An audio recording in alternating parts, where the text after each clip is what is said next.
नमस्कार साथियों, स्वागत है आपका हमारे चैनल टीएनटी ज्ञान में। आज बात करने जा रहे हैं हम दोबारा से रूस, यूक्रेन और अमेरिका की। जिस तरीके से इनमें आपस में अभी कुछ समय से ऐसा लग रहा था कि शायद जो इनके रिश्तों पे जो बर्फ चढ़ गई थी वो पिघली है और आपस में संबंध सुधरेंगे। अब लेकिन अचानक से उसमें एक नया मोड़ आ गया है। मोड़ कैसा आ गया? अब दोबारा से वो लड़ाई की तरफ पहुंच गए हैं और मुझे लगता है शायद भविष्य में जो मैं हम लोग बात करते हैं वर्ल्ड वॉर की, वो उस दोराहे पे पहुंच गए हैं। कैसे? आपको बताऊंगा मैं उस शुरुआत। अमेरिका के पास एक मिसाइल है टॉम हॉक करके, और अमेरिका ने वो मिसाइल यूक्रेन को देने की बात कही है कि हम उसको देने देने के लिए तैयार हैं। क्योंकि देखिए, एक चीज, हम बहुत समय से यूक्रेन जो है काफी समय से अमेरिका से मिसाइल हथियार मांग रहा है, लंबी दूरी की मारक क्षमता वाले हथियार मांग रहा है वो, और अमेरिका उसको दे नहीं पा रहा था। ये बाइडेन के समय की बात थी। बाइडेन के समय यूक्रेन ने कई बार जेलेंस्की बाइडेन से मिलके भी आए और बार-बार उन्होंने उनसे मांग करी कि हमें लंबी दूरी की मारक क्षमता वाली मिसाइल दी जाए। देखिए, ये एक छोटा-सा देश यूक्रेन, लगभग 3 साल से ज़्यादा हो गए लड़ते हुए रसिया से। रसिया एक विशालकाय धरती वाला देश और विशाल वेपन्स वाला देश, पावर इकोनॉमी वाला देश, और उसके सामने अगर ये अभी तक खड़ा है, तो कहीं न कहीं ये दूसरों की बैसाखी पे है यूक्रेन। अपना तो कुछ बचा नहीं उसके पास। और ये बैसाखी किन देशों की है? जो देश इसको हथियार दे रहे हैं, पैसा दे रहे हैं। उसमें सबसे बड़ी चीज है यूरोपियन कंट्री और अमेरिका। अमेरिका उसको वेपन्स दे रही है, लेकिन अभी तक जो भी देश को वेपन्स दे रहे थे, वो सारे डिफेंस वाले वेपन दे रहे थे, डिफेंस रोकने के लिए, मतलब पैसा दे रहे थे उसकी मदद के लिए। लेकिन क्योंकि बहुत समय से यूक्रेन बार बार मांग कर रहा था अमेरिका से, बाइडेन के समय भी अमेरिका में जाके मिलके आए थे वो, और उनसे बाइडेन ने 300 किलोमीटर मारक क्षमता वाली मिसाइल देने के लिए हामी भी भर दी थी। अगर आपको ध्यान होगा बाइडेन का स्टेटमेंट, कि बाइडेन ने कहा था कि हम यूक्रेन को 300 किलोमीटर मारक क्षमता वाली मिसाइल देने जा रहे हैं, ठीक है। उसके बाद तुरंत जो रसिया के प्रेसिडेंट हैं व्लादिमीर पुतिन, उनका बयान आया कि अगर अमेरिका ने ऐसा करा तो मैं उसको डायरेक्ट अपने से युद्ध मानूंगा उसका। अगर कोई भी देश यूक्रेन को वो हथियार देता है जिससे वो डायरेक्ट रसिया पे हमला कर सके, इतनी लंबाई के साथ, इतनी मारक क्षमता के साथ, तो वो उस देश से मैं अपना डायरेक्ट युद्ध मानूंगा। इस धमकी के बाद बाइडेन ने अपने कदम पीछे खींच लिए और बाइडेन ने हथियार देने से मना कर दिया यूक्रेन को। वो कहानी चलती रही, रशिया शांत हो गया। रशिया ने कहा कोई दिक्कत नहीं है, क्योंकि रशिया ने पहले से कहा कि आप इसकी सपोर्ट कर सकते हो, मुझे कोई दिक्कत नहीं है। जितने भी यूरोपियन कंट्री हैं, जितने भी नाटो देश हैं, वो सारे इसको सपोर्ट करें, कोई समस्या नहीं। लेकिन अगर किसी भी देश ने इस टाइप के कोई हथियार दिए जिससे हमारा नुकसान हो सके या हम पे वो हमला कर सके, तो मैं उसको डायरेक्ट युद्ध में इन्वॉल्वमेंट मांगूंगा उसकी। और ऐसा उस समय बाइडेन ने हाथ पांव अपने पीछे खींच लिए थे, रोक लिया था। तो रूस भी ठीक है, उन्होंने कहा कोई दिक्कत नहीं। लेकिन अब जब डोनाल्ड ट्रंप ने ये कहा है कि हम इनको टॉम हॉक मिसाइल दे रहे हैं, तो उसके बाद पुतिन का जो पारा है वो 7वें आसमान पर है। पुतिन का बयान आया, Putin says Tomahawk supply to Ukraine would destroy US relation. उसने कहा है कि अगर डोनाल्ड ट्रंप ने यूक्रेन को इस टाइप के हथियार दिए, तो जितने भी रिश्ते इस सरकार में आके बने हैं रशिया से, वो सारे अभी के अभी खत्म हो जाएंगे। मतलब सीधे सीधे चेतावनी दे दी उसने कि अगर अमेरिका ने टॉम हॉक मिसाइल यूक्रेन को दी, तो मैं अपने सारे रिश्ते खत्म कर दूंगा। और इस धमकी के बाद फिर डोनाल्ड ट्रंप का दूसरा बयान आया। डोनाल्ड ट्रंप ने कहा, Trump says he is short of made decision on supplying Tomahawk missile. मैं ये फैसला ले चुका हूं, कर चुका हूं कि अब मैं इनको देने जा रहा हूं। मतलब पहले तो उन्होंने यही कहा कि Donald Trump near decision on the sending Tomahawk missile to Ukraine.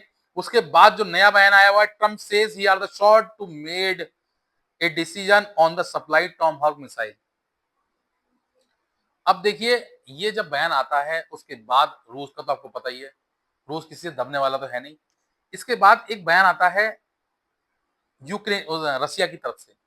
जो रसिया की फॉरेन मिनिस्ट्री है, मिनिस्ट्री ऑफ फॉरेन अफेयर्स, उनका बयान आता है। वो कहते हैं US Tomahawk missile are not the most modern weapon but they are the dangerous. उन्होंने कहा मॉडर्न वेपन तो नहीं है लेकिन खतरनाक है, क्योंकि ठीक है, still they want the shift balance of power to battlefield, their use is impossible direct US involvement, this would mark a new level of escalation. ये हम रसिया के खिलाफ न्यू एस्केलेशन मानेंगे अगर रसिया के खिलाफ इन्होंने यूक्रेन को ये हथियार दिया।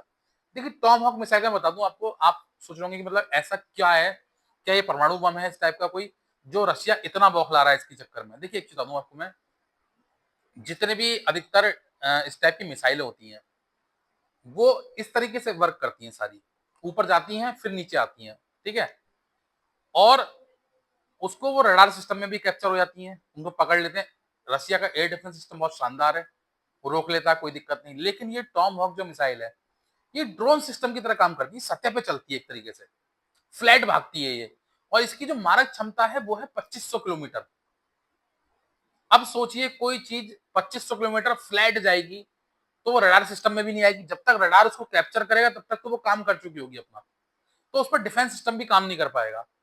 और ये बहुत समय से अमेरिका यूज कर रहा है, ये आपने देखा सीरिया में यूज कर रहा था उसने, कई जगह ऐसे हथियारों का यूज कर चुका है टॉमहॉक मिसाइल का, एक तरीके से बिल्कुल समतल में जाती है। देखिए आपको बता दूं मैं, जो रडार सिस्टम होता है वो कैसे कैप्चर करता है, जब भी हम कोई हथियार लंबी दूरी का फेंकते हैं, देखिए एक आप इस टाइप की कोई मिसाइल आपको इतनी लंबी मारक क्षमता की नहीं मिलेगी आपको, जितने भी सिस्टम होते हैं वो सारे ऊपर से आके गिरते हैं नीचे। आप देखते हैं ना कि हम अगर भाला फेंकते हैं तो हम ऊपर को फेंकते हैं तब वो दूर जाकर गिरता है, अगर हम फ्लैट फेंक देते हैं तो वो गुरुत्वाकर्षण कारण नीचे जल्दी गिर जाता है। भाई कोई भी चीज अगर आप इस तरीके से फेंकेंगे तो वो ज्यादा दूर नहीं जाएगी, क्योंकि उस पर गुरुत्वाकर्षण बल जो लगेगा उसके कारण जल्दी जमीन पर गिर जाएगी। और जो हम ऊपर की तरफ फेंकेंगे, आपने देखा होगा क्रिकेट मैच देखते हैं हम, जब फील्डर बाउंड्री से थ्रो फेंकता है तो ऊपर हवा में फेंकता है, और जो फील्डर स्टंप के आसपास थ्रो फेंकता है वो फ्लैट फेंकता है। क्यों? क्योंकि उसे वहां फ्लैट स्टंप पे मारनी होती है, और जिसको दूर से कैच करानी होती है कीपर को, वो ऊपर आसमान में फेंकता है। और जब आसमान से कोई चीज ऐसे जाती है और फिर ऐसे आती है तो वो रडार सिस्टम में कैप्चर हो जाती है, तब तक उसको रडार सिस्टम कैप्चर करके उसको डिफेंस सिस्टम डिस्ट्रॉय कर देता है। लेकिन एक चीज फ्लैट ऐसे आ रही है तो वो रडार सिस्टम में नहीं आएगी, और रडार सिस्टम में कैप्चर नहीं कर पाएंगे तो डिफेंस सिस्टम उसको डिस्ट्रॉय नहीं कर पाएगा, तो ये उनके लिए घातक है। तो उन्होंने कहा कि अगर इस टाइप की मिसाइल अमेरिका देता है उसको तो ये उसके लिए डायरेक्ट इन्वॉल्वमेंट होगा यूएस का, और फिर वो हमें सामने खड़ा पाएगा।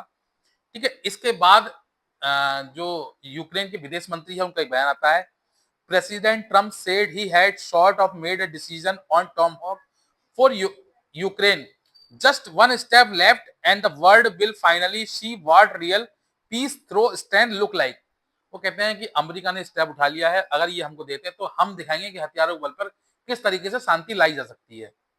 दूसरा बयान था उनका, Tomahawk missile reach about 2500 kilometre में 2500 किलोमीटर मारक क्षमता है, an unpredicted range our defender will master give us the tools and we will get the job done. उनका कहना यह है कि हमारे पास आ जाएगी तो हम भी दिखा देंगे उनको किस तरीके से कर सकते हैं, और रशिया क्यों इतना परेशान है, एक तरीके से उनका ये कहना है।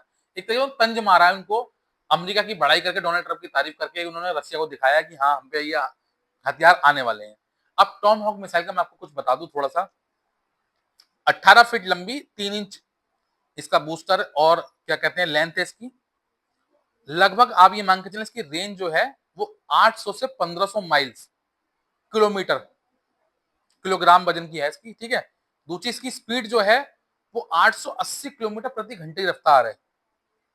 दूसरी चीज, एक चीज और है इसमें कि ये लॉन्च के बाद भी इसमें आप डायरेक्शन चेंज कर सकते हैं। जैसे बहुत सारी चीजें जो ऊपर से अटैक करता है उस पर एक डायरेक्शन फिक्स कर देते हैं कि इस जगह जाके गिराना है और ऐसा कर देना है। इसमें आप रास्ते में भी इसका डाइवर्सिफाइड कर सकते हैं, चेंजेस कर सकते हैं, इसके रूट में बदलाव कर सकते हैं। इसीलिए इसको पकड़ पाना थोड़ा सा मुश्किल है, ये ट्रैप इसलिए नहीं हो पाती है।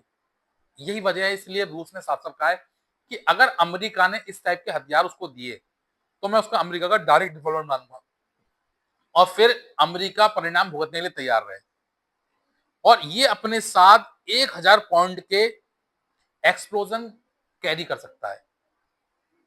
ये बहुत बड़ी बात है। अभी तक उन पर जितने भी हथियार थे वो इस टाइप के कोई हथियार नहीं है यूक्रेन के पास। अगर इस टाइप के हथियार उसके पास आ जाते हैं तो रशिया के लिए कहीं ना कहीं थोड़ा बहुत तो खतरा होगा ही, क्योंकि अभी तक जो डिफेंस सिस्टम रशिया का है, वो उसके हथियार जो है वो काम नहीं कर पा रहे, जो जहां गिर रहे हैं छोटे मोटे परेशानी का सबब उनके लिए बनना है, लेकिन इतना बड़ा अभी तक कोई विस्फोट नहीं कर पाया रशिया के ऊपर। लेकिन ये मिसाइल मिलने के बाद यूक्रेन कहीं ना कहीं रशिया को परेशान कर सकता है, दिक्कत का सामना डाल सकता है। और अगर ऐसा होता है कि देखिए, क्योंकि डोनाल्ड ट्रंप का अड़ियल रवैया है, बाकी फिलहाल बहुत सारी चीजें गीदड़ भपकी भी होती हैं, क्योंकि अमेरिका की मैं एक चीज बता दूं आपको, अमेरिका कभी भी किसी देश से सामने नहीं लड़ता, वो छोटे से छोटे देश से नहीं लड़ता। मतलब आप ईरान की बात ना करें, ईरान को छोड़ दें, इन छोटे छोटे देशों की बात ना करें, है ना, उन देशों की बात कर रहा हूं, जैसे मान लीजिए चाइना है, रशिया है, भारत है, इन देशों से वो सामने से नहीं लड़ेगा कभी भी। और इवन बताऊं मैं आपको, लड़ेगा पाकिस्तान से भी नहीं। जितने भी परमाणु सक्षम देश हैं उनसे रशिया सामने से, वो अमेरिका सामने से नहीं लड़ेगा कभी भी, क्योंकि देखिए छोटे पे खोने के लिए कुछ नहीं होता और बड़े पे खोने के लिए बहुत कुछ होता है। एक पुरानी कहावत सुनी होगी कि कहते हैं ना कि अगर छोटे ने चाटा मार दिया आपके गाल पे तो आपका सब कुछ चला गया। आपने मार दिया छोटे की तो कोई दिक्कत नहीं है, क्योंकि आप तो पहले से वैल्यूबल हैं, आप रिप्रेजेंट कर रहे हैं पूरे विश्व को। तो अगर आपके साथ दिक्कत हो गई तो बहुत बड़ी दिक्कत हो जाएगी। जैसे अमेरिका ने जापान पे गिराया परमाणु बम, ठीक है, समझ में आ गया। अगर अमेरिका पे परमाणु बम गिर गया तो सोचिए क्या हाल होगा। एक बार में करीबन 1.5 लाख से ऊपर लोग मरे थे वहां पे जापान में, तो इतने ही लोग अगर वहां मर जाएंगे तो क्या हाल होगा सोचिए। तो ये सारी चीजें समझने वाली हैं कि अगर इस तरीके की दिक्कत आई और इस तरीके के चैलेंजेस उन्होंने पुतिन को किए, तो पुतिन का आपको पता है कि पुतिन पीछे हटने वाला नहीं है। जो रसिया है वो किसी भी हद तक जा सकता है अपने देश के लिए। रसिया को आप इजराइल समझिए, बिल्कुल रसिया झुकने वाला नहीं है किसी भी हाल में। रसिया ने बिल्कुल साफ शब्दों में कह दिया, कड़े शब्दों में कह दिया है कि डोनाल्ड ट्रंप ये समझ लें कि अगर डोनाल्ड ट्रंप ने उसको हथियार दिए तो मैं उसका डायरेक्ट इन्वॉल्वमेंट मानूंगा, ये मानूंगा कि मेरा युद्ध जो है वो अमेरिका से शुरू हो रहा है। और ये उसने अमेरिका के लिए नहीं, ये उसने सभी देशों के लिए कहा था, जो भी नाटो कंट्री थी, जो भी यूरोपियन कंट्री थी, जो इसके अगेंस्ट थी रशिया के, और बहुत समय से बकबक बकबक करती हैं बहुत सारी चीजें, तो उन्होंने सबको चेतावनी दी थी साफ शब्दों में कि जो भी देश यूक्रेन को इस टाइप का हथियार देगा जिससे हमारा नुकसान हो, जो डायरेक्ट हम पे हमला हो, तो मैं उस देश को नहीं छोड़ूंगा। आपने देखा होगा अभी नाटो कंट्री की जाके भी पावर वो चेक करके आए थे। पोलैंड के इर्द गिर्द उन्होंने देखा, आपने ड्रोन गिराए थे, उन्होंने अपने ड्रोन से हमला भी किया था उन्होंने, और हथियार मतलब कई सारे उनके जो फाइटर जेट के आसपास घूम के भी आए थे। तो उन्होंने ये भी देख लिया एक तरीके से डोनाल्ड ट्रंप के द्वारा चेक करके कि नाटो कंट्री को भी प्रवोक करके देख लिया उन्होंने कि अगर इस पे हम करते हैं तो क्या होगा। तो ये आप समझ गए होंगे कि अब वो नाटो लड़ नहीं सकता उनसे, रशिया से। देखिए एक चीज हूं, रसिया आपको पता है लड़ने में पीछे नहीं है। परमाणु हथियार में रसिया अमेरिका से भी आगे है। देखिए इकोनॉमी में आप ये मान सकते हैं कि अमेरिका सबसे पावरफुल देश है, लेकिन अगर वेपन्स के मामले में आ जाएं आप, तो रसिया को आप उससे कमजोर ना समझें।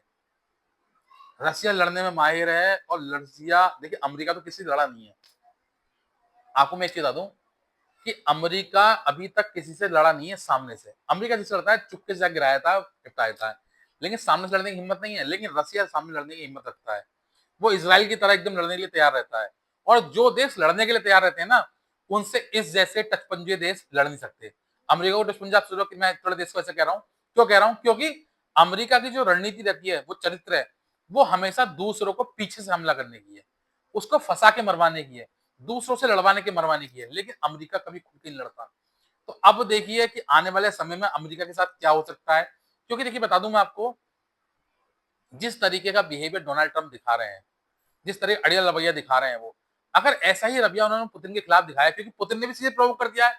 देखिए इसमें जो सामने से बिल्कुल आपसी एकदम टक्कर हो गई है, उसका मजा यूक्रेन ले रहा है, क्योंकि यूक्रेन को पता है कि भाई मेरे पास तो कुछ है नहीं लड़ने के लिए, मैं इन पर डिपेंडेंसी है मेरी, और अगर ये नहीं लड़ेंगे मेरे लिए तो मैं खत्म हो जाऊंगा। और एक तरीके से अमेरिका ने ही यूक्रेन को खत्म करवाया है। मैंने आपको बताया भी था, पूरा भूगोल बताया था इनका कि कैसे उसका पूरा भूगोल, पूरा इतिहास बिगड़वा दिया है अमेरिका ने, सिर्फ नाटो में लेने की वजह से। और नाटो क्या, वो रेयर अर्थ मटेरियल का मैटर है। आपको पता है जहां जहां अमेरिका को रेयर अर्थ मटेरियल दिखेगा, उस देश को तबाह करके कैसे भी उसे अपने कब्जे में लेने की कोशिश करता है अमेरिका। अमेरिका की पूरी कोशिश रहती है किसी तरीके से हम इस देश को अपने कब्जे में ले लें। और रशिया आपको पता ही है कि आधे यूक्रेन पे कब्जा कर चुका है। आने वाले समय में पूरा यूक्रेन रशिया में होगा। और ये साहब जो कलाकार थे, जेलेंस्की, ये खत्म हो चुके हैं, इन्होंने देश को खत्म करवा दिया है। देखिए अच्छा नेता वही, देखिए शुरू में बहुत सारे लोगों ने तारीफ करी जेलेंस्की की कि उसने वो ताकत दिखाई है, वो जज्बा दिखाया है रूस से लड़ने के लिए। देखिए बताऊं मैं आपको, एक बहुत पुरानी कहावत है, ऐसा नहीं है कि आप हर जगह ताकत का ही इस्तेमाल करें, कई बार आपको अपने दिमाग का इस्तेमाल भी करना चाहिए। और मैंने देखा अक्सर लोग जो केवल ताकत का इस्तेमाल करते हैं, दिमाग का इस्तेमाल नहीं करते, वो बर्बाद हो जाते हैं, वो खत्म हो जाते हैं।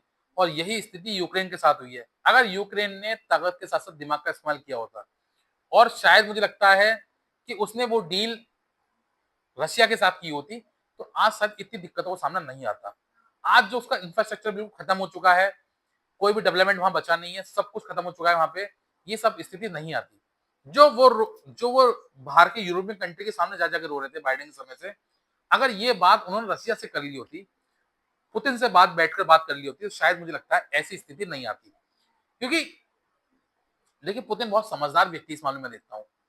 आपने देखा होगा कि बहुत समय से रशिया की कभी भी ऐसी कोई नीति नहीं रही है कि किसी देश से किसी देश को लड़वाए वो, ठीक है?